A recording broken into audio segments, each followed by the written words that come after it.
much, Mike, for the introduction, and thanks to all of you for being here. It's great to see such a well-filled, such a full room, and to have seen all of the activity at the networking reception last night. Already getting off to, and at breakfast this morning and everything, already getting off to a pretty lively start, I think. So I always tell the staff when we have our summit prep meeting, right, that this is my favorite 2 days of the year. Favorite 2 working days, anyway. And I don't expect you all to go all the way there with me, but I think we will really get a lot out of the summit over the next couple of days. And part of the reason that the summit's really exciting for me, and that I really enjoy this, and that I really enjoy my job in general, is that I think that emerging technology and innovation is not just something that's really fun and intellectually stimulating to think about, which it certainly is, and not just something that's a good way to help our companies make money, which it definitely can be, but something that really does improve people's lives and make our lives simpler, better, healthier, easier. And it's easy to see if you look back, not too many generations ago, how technology and innovation has changed people's lives. And this is, maybe it's a little bit of a corny example, but I have young kids. I've been reading to my daughter the Little House on the Prairie books, if you remember these. This is, it's just children's books, these stories about this little girl and her family growing up in the Midwest in the late 19th century. So basically my great-grandparents' day. And these books are not long on plot. It's mostly just these series of little vignettes about what their lives were like from day to day. If we can get the remote working, that would be awesome. So it really just goes through and shows what the really actually pretty laborious things that they needed to do in order to be able to prepare their meals, to get their homes, to get home, to build a home, to get shelter, to get food, even to do the washing. And you don't need me to spell out for you all of the ways in which innovation has changed people's lives and made all of these formerly very laborious tasks much, much simpler and easier. And in fact, at the point now, we're immersed in this almost magical degree of technology where we can really do all of these things just with, a few taps of our fingers on these funny little glass rectangles we carry around in our pockets, right? You can order a meal. You can get shelter. You can order groceries. You have groceries brought to you. You can do laundry, or you could. These guys went out of business. The killer laundry app hasn't been invented yet, but I'm sure somebody's working on it. And it's coming any day now. So we do enjoy, again, an almost magical degree of technology today. But it's a little incongruous because, as I'm sure a lot of you are aware, this is also a time where, despite all the technology that we have around us, there hasn't been strong economic growth. And there hasn't been widely shared prosperity. People even talk about this, again, despite all the innovation, as an age of stagnation. Particularly for countries in the developed world. And so that's what I want to talk about today, and why I've called this presentation the innovation paradox. Because there is this incongruity between the innovations that we enjoy and the economic challenges we face. And that's a challenge for all of us, right, who are tasked with finding growth opportunities. But it's also a challenge for society, because we aren't able to deliver the fruits of all of those technologies to everyone as widely and as readily as we'd like to be able to without that greater growth and without that sort of shared prosperity. So I want to talk today about what are some of the challenges to growth and talk about the role that I see innovation playing in tackling that challenge, and what we should be, as business professionals, people who care about innovation, what we should be focusing on and looking at. And finally, what that means for the strategies that companies should be pursuing to make that successful. So challenges to growth. So fundamentally, one of the reasons for for slow economic growth is trends in productivity. And I'm going to show you a chart here of total factor productivity. You're used to thinking probably of productivity in terms of labor productivity and dollars of economic output divided by hours of work put in. Total factor productivity, as many of you are probably familiar, but is a measure of productivity that, same concept, but includes in the denominator not just labor input, but a weighted average of labor, capital, and materials input. As you can see here, in the early part of the 20th century, as we moved away from Little House on the Prairie days, we saw a tremendous boom in productivity growth as the great innovations of the late 19th and early 20th century took hold. But as you've probably guessed from my talk track so far, as well as the way I have scaled my y-axis, that trend did not continue. And we've actually seen productivity growth fall off. So it's still, these are growth rates for each 10-year period. So productivity is still growing, but it's not improving nearly as quickly as it used to be. So this is a problem. I've kind of gotten obsessed with this over the last couple of years of understanding this, why this is, what it means. Because I think this is a genuinely shocking chart. One, because it is deeply counterintuitive. Total factor productivity is something that's supposed to be correlated with innovation. Why does the innovations we experience day to day not seem to be translating? And two, because this has really profound implications for us as a society. And I think it's something that really challenges those of us who are responsible for innovation and emerging technologies to think really hard about what this means for us and what it means for what we should be doing going forward. So there's a whole deep economics literature about productivity and trends and things, and I could have some very long and entertaining discussions with all of you at the cocktail reception if you want to get into that. But there's sort of two broad schools of thought about this. One of which, from Robert Gordon, economist at Northwestern, wrote a great book on this, from which I took the data on the previous slide.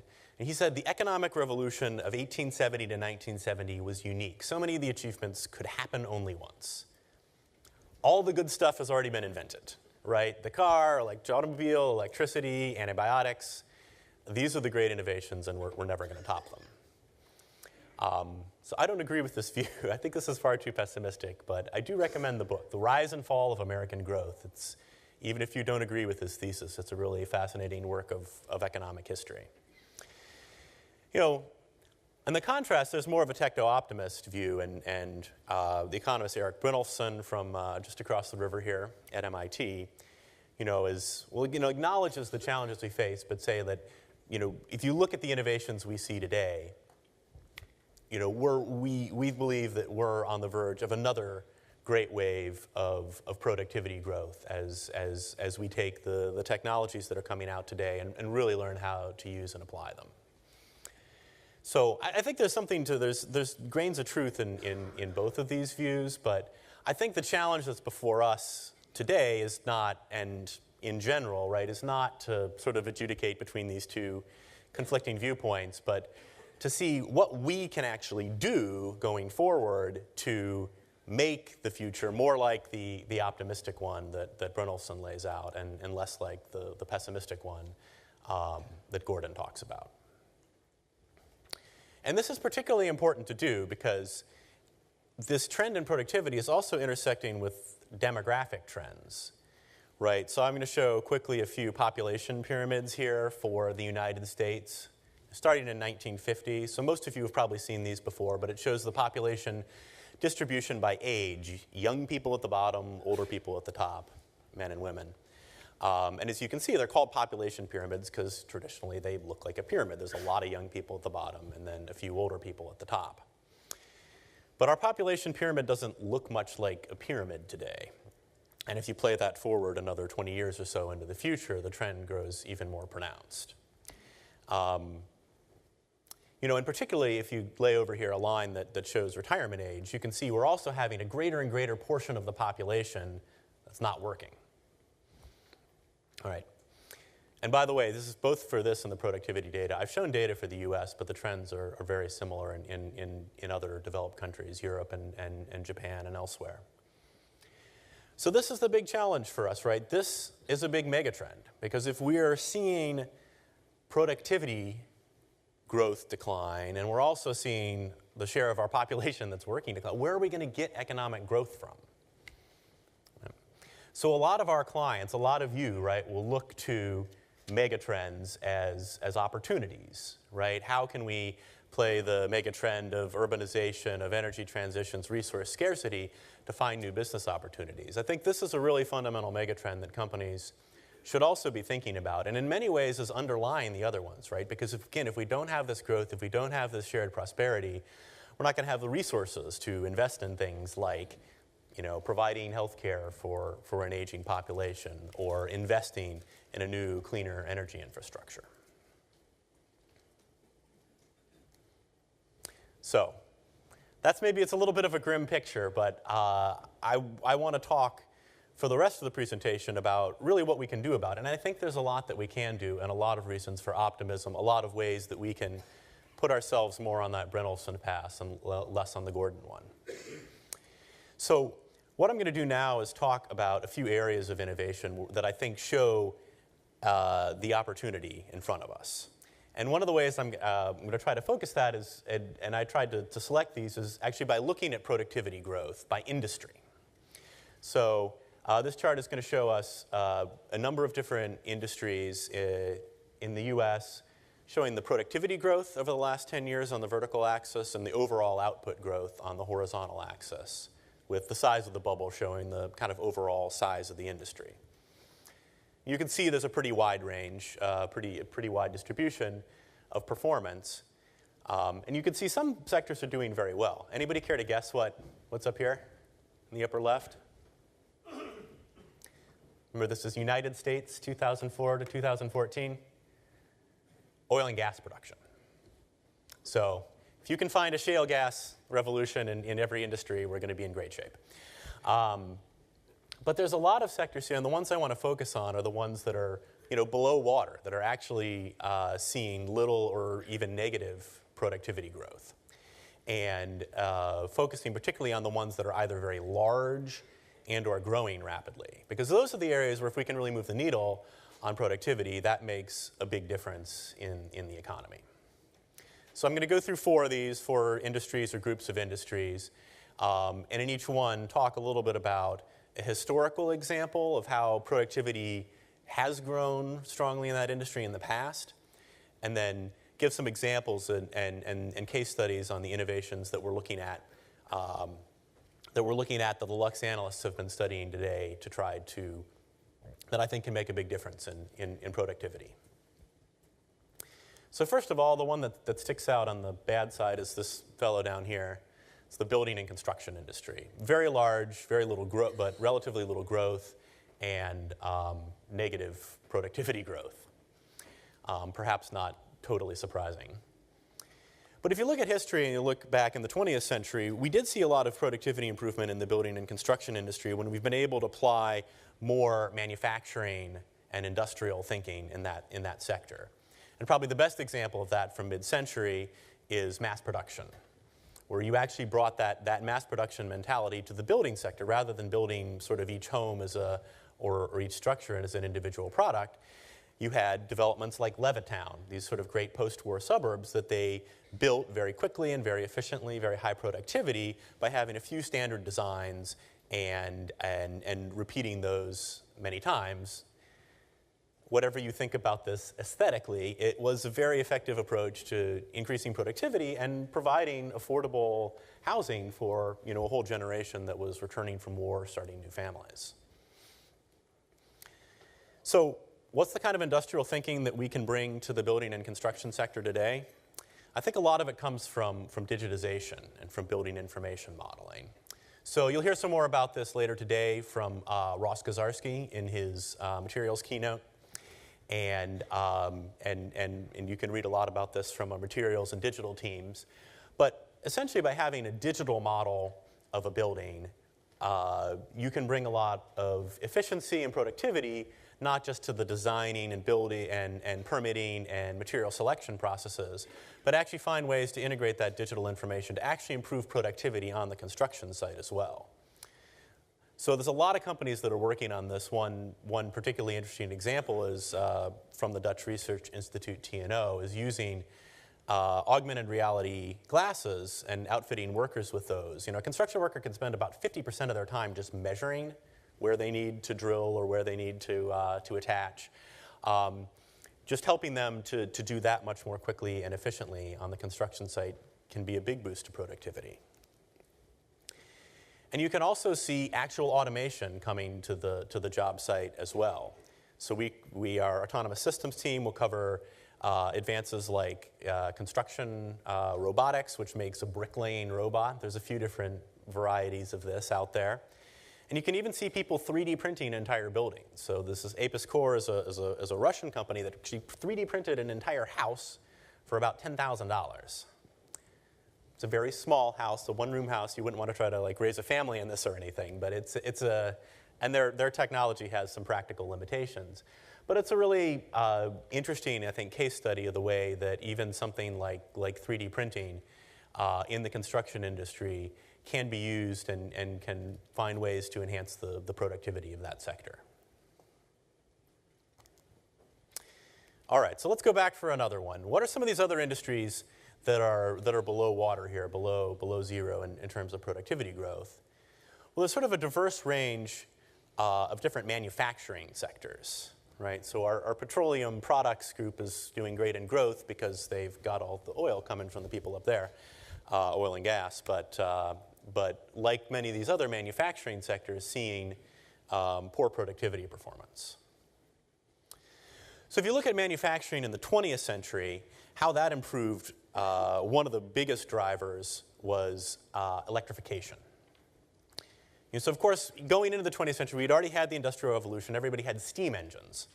But steam engines were not you couldn't make them very small or very safe, by the way. So you couldn't attach them to individual machines in a factory.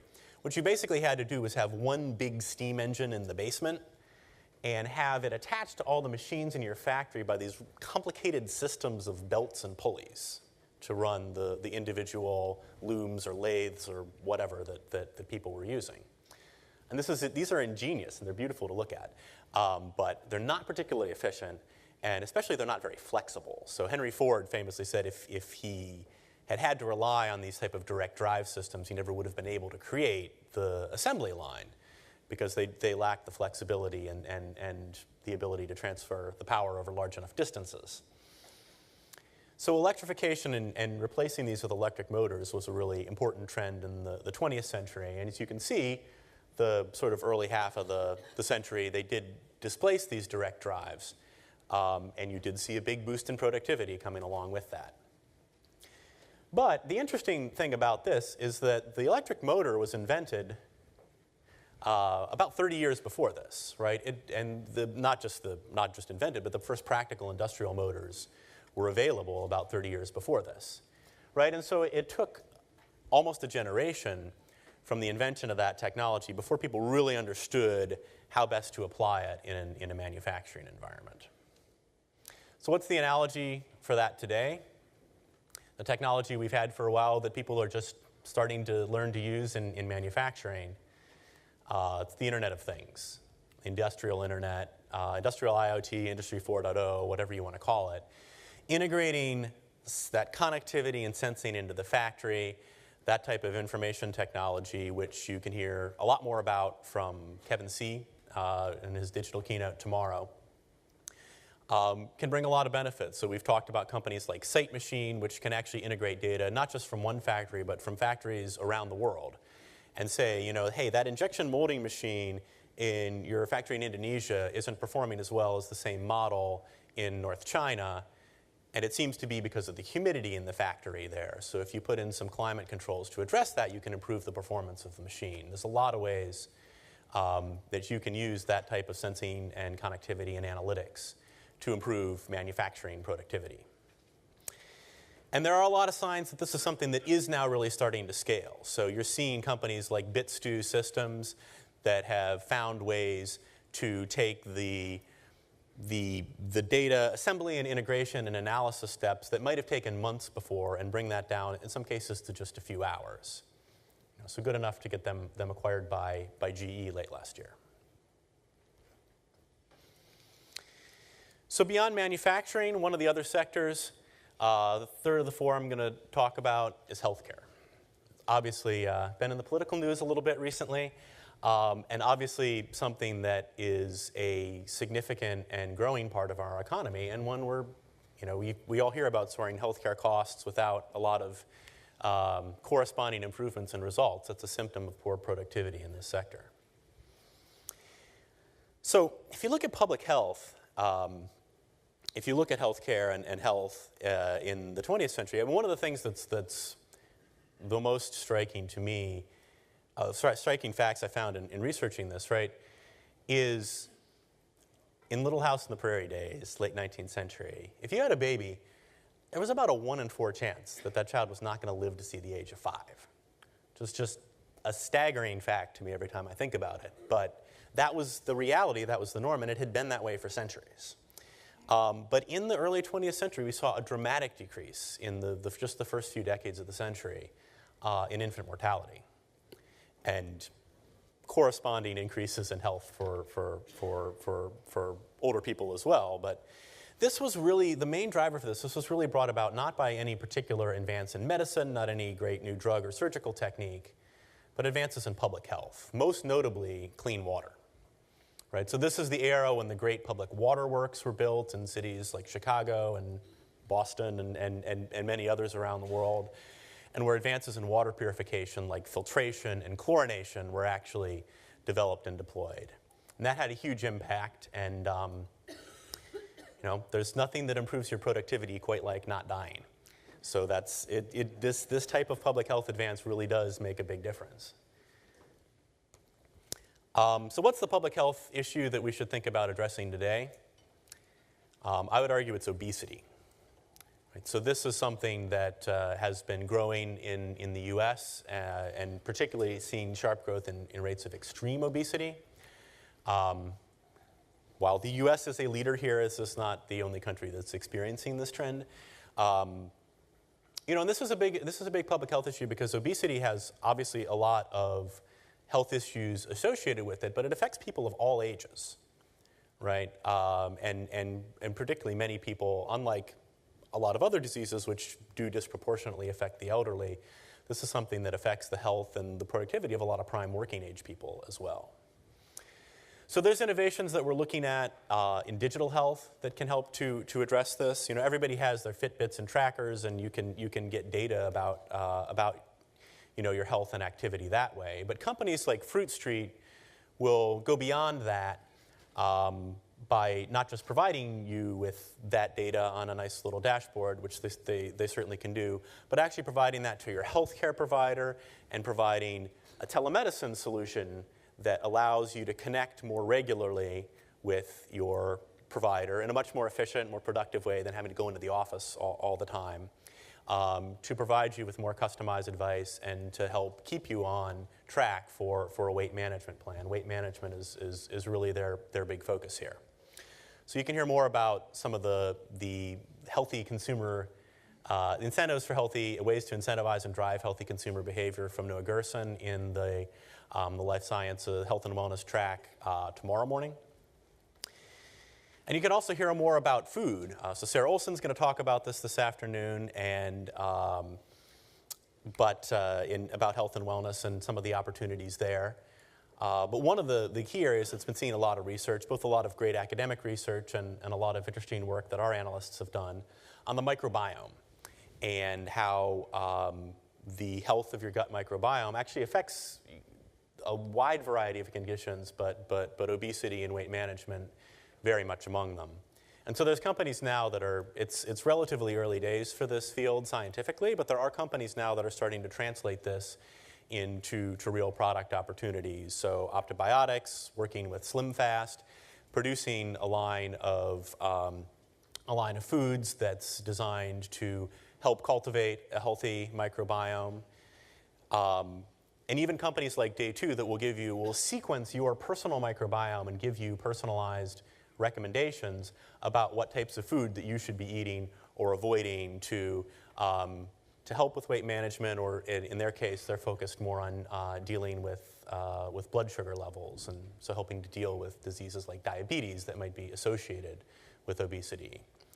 And so Camilla Stice, who leads our food and nutrition team, is going to be talking a lot more about personalized nutrition in the personalized nutrition track later this morning. All right, so finally, the fourth sector that I wanted to talk about is transportation. And obviously, you can probably all guess what my historical example is going to be. The great transportation innovation of the 20th century was the automobile. And that provided, a lot of benefits and enhanced people's productivity in many ways. But there was also additional value that the automobile provided in dealing with some of in getting rid of some of the challenges that we had with our previous mode of transportation. So along about 1900, about 25% of the food that was grown in the United States was fed to horses.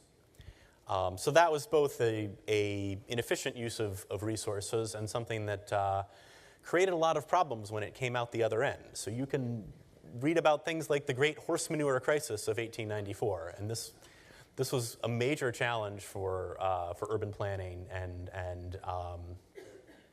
not surprisingly for public health also. So the invention of the automobile, particularly a efficient and accessible and affordable model like the Model T, helped to bring an end to that era, and even beyond the value inherent in that product, provided a lot of surplus value and surplus benefits to productivity along the way. So what are the ways? We have a whole track on the future of mobility that Anthony Schiavo is going to be leading later this morning. So you'll have a lot of chance to talk more about this. But if you look at the way that there's big changes happening in the automotive industry right now, I would argue that some of the biggest changes since the invention of the Model T itself. And one of the ones you've heard a lot of folks from Lux beat the drum for is vehicle electrification. How electric vehicles that are affordable at $35,000 or less and very functional and capable with 200 miles or more of electric range are coming, and the disruptive effect that that's going to have on the auto industry. But I think it's also worth looking at the other value that those electric vehicles can bring, right? Because that's another way a lot of times when you think about improving productivity, it's like, how can I make the same thing more efficiently or more cheaply? When you look at but you can also improve productivity by using sort of roughly the same resources to make something that's even more valuable. And I think you can see that with vehicle electrification. So, in the not too distant future, you might be able to buy a Toyota Camry and a Tesla, well-equipped Toyota Camry anyway, and a Tesla Model 3 for about the same price. But there's additional value that can come from that Tesla that you're not going to get from a conventional vehicle. So you can see additional value in the cost of ownership, right? It's much cheaper to run this car on electricity than it is to run it on gasoline. And you can also earn additional revenues from the vehicle to grid, so connecting that battery to the grid and providing services based on it. And even if you add in the autonomous driving component, so a little further in the future, but adding in that autonomous driving component to earn additional revenue as a car sharing resource. So you can hear much more about the potential for future vehicles and the way they interact with the power grid, particularly from Katrina Westerhoff in the energy track later on this morning. I don't think I need to belabor the point about what self-driving can do for productivity, but particularly in the trucking sector, right? That's an area that has low productivity growth today, and obviously if you're able to bring self-driving truck technologies. This is a photograph from Otto. It's an Uber subsidiary. Got my Uber reference in. Have to mention Uber at least once in an innovation talk. That's actually been used by Anheuser-Busch to deliver beer in Colorado already. That can be a big productivity-enhancing innovation. And Just think about what we can do with flying cars. We're going to hear more about that from Airbus tomorrow.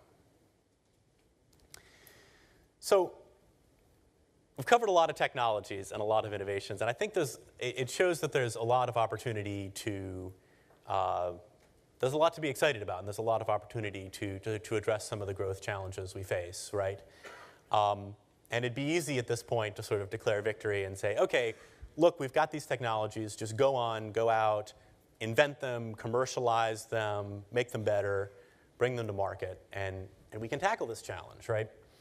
But I do think that there's a little bit more to it than that, because when it comes to productivity, as with so many other things, as William Gibson said, the future is already here. It's just not evenly distributed yet. So what I mean by that is if you look at even productivity trends today, and this is a chart from the UK, but again, you see similar things the OECD has found in countries all over the world. Productivity rates on a company level. And so you can see companies in the 90th percentile, basically the 10% best, the best 10% of companies in the world have seen actually really strong productivity growth. But everybody else is basically flat. So even for the innovations that we have today, they're not being widely shared and distributed and used, right? And that's going to be, I think, even more true with the next generation of innovations that we've been talking about and pointing towards here. So we need not just to invent great technologies and not just do a good job of bringing them to market, but actually find ways to make it easier and more effective for more people to adopt them, for them to really be widely adopted. And that's where I think there's going to be a big role for business model innovation. This is an important topic. We've been getting asked a lot more about this by clients, and my colleague Matt Wagner recently published a report, a really interesting report on business model innovation. Matt's a part of our corporate strategic intelligence group, but we thought this topic was important enough that we actually went and made this report available to all Lux clients, regardless of which areas your membership is in. So please go look for it and take a look at it and find Matt and ask him about it later on. But I wanted to give a few examples, again, of how not just technology, but business model is important for realizing some of the gains we're talking about and some of the gains that we need. So to come back to the industrial IoT here, one of the great, one of the actually kind of lowest hanging fruit applications of it is predictive maintenance. So saying, not just like that tool is broken, go fix it, but that machine is going to break next week if you don't do some preventive maintenance on it now. And that's obviously a productivity enhancing innovation, right? If that machine's down, it's killing the productivity in your factory. But manufacturing companies have been laggards in adoption of predictive maintenance technologies. And if you ask them why, which we did for one of our reports in Industrial IoT last year, a lot of it just comes down to lack of knowledge. So it's that same problem. You're seeing the technology is there, and it can be very valuable, but it isn't sort of diffusing out to all these companies to take advantage of it. And so that's why I think it's important you're seeing startups like Sensei, which is focused on what they call their model, uptime as a service. They'll actually be able to come in, put a few simple sensors on a machine, and be able to use their machine learning algorithms to provide an indication of when that machine is likely to fail. And so they provide that as a service. It doesn't require the customers to come in and buy all the parts and integrate all the parts and develop the analytics and things themselves. It's a service you can get from Sensei, and it's a much more effective and efficient, cheaper way for more companies to access this technology. In the energy sector, you see a lot of actually really interesting business model innovations. So one of the examples I like, and you'll hear a lot more from Ari van Berkel just a little bit after this morning on our energy team. But one really interesting model is Enchanted Rock, or E-Rock Technologies. It's a Texas-based company, and they developed microgrids for backup power. And so they developed a solution for, did a deal with HEB, which is a chain of grocery stores in the Gulf Coast area. And this is valuable. They installed a lot of these microgrids at HEB stores. So it's valuable for them because the Gulf Coast, you have hurricanes and other weather events, are really vulnerable to power outages. So having backup power is really useful. It's productivity enhancing, right? It helps keep the store open, which is also valuable and important to the community. But these are not cheap. It's a big upfront capital investment that's a challenge, especially for a relatively low margin business like a grocery store to be able to support. So what EROC is able to do is to install these microgrids on site at the stores for a relatively small upfront fee, a fraction of the total cost. But then EROC operates these microgrids to provide reserve power, other ancillary services to the grid, and EROC earns revenue that way. And in addition, in the event of a power outage, they supply the power to the HEB stores and earn revenue from supplying them the power when the grid is down. So that type of business model innovation and revenue stacking in the industry sector is a way, in the energy sector is a way for companies in a lot of areas to facilitate the adoption of some of these technologies. And then finally, I do want to touch a little bit on, I've talked a lot about things in the developed world, but I think there's a lot of opportunities, and a lot of them that come from business model innovation to bring productivity enhancing technologies to the developing world as well. And I think a really interesting example is in the agricultural sector, precision agriculture. So a company called eLeaf is an interesting one. Our agriculture innovation team has studied in this area. And precision agriculture is very common in the developed world, right? You can have a lot of infrastructure of sensors and connectivity and fly drones over the fields and have moisture sensors in the soil. There's a lot of things that you can do, but that type of investment and infrastructure often isn't available to growers in the developing world. So what eLeaf has been able to do is rely on a variety of data that's available from satellites, from providers like Planet Labs, to be able to integrate and analyze that and provide reasonably detailed information about things like land use, evapotranspiration, biomass production to growers all over the world. And it's not the most detailed or sophisticated or fully featured precision agriculture solution, but it's something that they can provide as a service model. They can provide at a relatively low cost, and for growers in places like South Africa, where these images are from, it's a lot better than what they might have had otherwise. So the business model innovation is going to be important to realize those productivity gains. So in conclusion, I've been looking at this productivity trend as a key megatrend that companies should be looking at. And I think this is something we should be thinking about as innovators and really looking at as a source of ideas for new business opportunities. It's important not just for companies finding growth opportunities, but something that's important for the world and for providing that type of shared prosperity we all want to have and see and enjoy. And there are a lot of technologies that are emerging today that are very well suited to target some of those key industries, right, that are not performing well today, but that we can bring along in the future. And companies thinking about business model innovation is going to be really important in order to not just commercialize those technologies, but actually grow them and see them be widely adopted to take us into the kind of future we want to have, where we can enjoy not just having all of these great technologies, but seeing that type of growth and shared prosperity that we want to have, and that can allow everyone to enjoy the benefits of the types of emerging technologies and innovations that we love talking and thinking about, and that you're going to hear much more about over the course of the rest of the summit today. So thank you all very much.